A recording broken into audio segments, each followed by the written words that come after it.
That arrangement was totally unknown to us in Toledo. Where family lived in the house, and there were no strangers in that house. Dr. Keith Rowley, in his capacity as a first-time author, reading from his autobiography. It shouldn't be a surprise that he would be a featured guest at the annual literary festival. Bocas is growing in stature worldwide as one of the most vibrant literary festivals in the world. It would have been remiss of them not to include the Prime Minister, who has just released a book, as part of their lineup. Dr. Rowley has often said his novel was meant to serve as an inspiration. He attributes his success to the public policy decisions of the time, which provided him with advantages over his 5 brothers, because he says he wasn't any brighter than they were.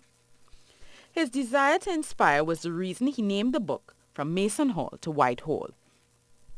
And while his first book was his autobiography, some are already anticipating his second.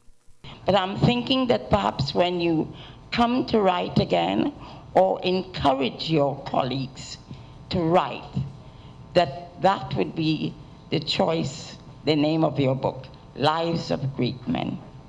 Despite his busy schedule, the Prime Minister found time to write from midnight to dawn. Because I found when I would write this text, I would sit down and sometimes I get myself into the script and I'm not writing, I'm just sitting there thinking and pretty much reliving it. It's like speaking on the platform. People say to me, well, how come you manage to go on the platform and speak without a script? I like talk for 2 hours sometimes. For me, it's relatively easy.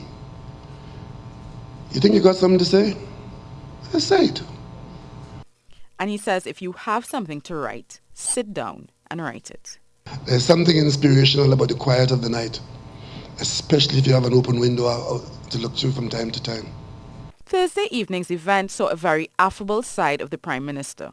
He responded to questions about the book tax, which he says his cabinet was willing to take another look at, and he was recognized as a first-time author, his name joining the 267 persons who released novels for the first time in the last 12 months.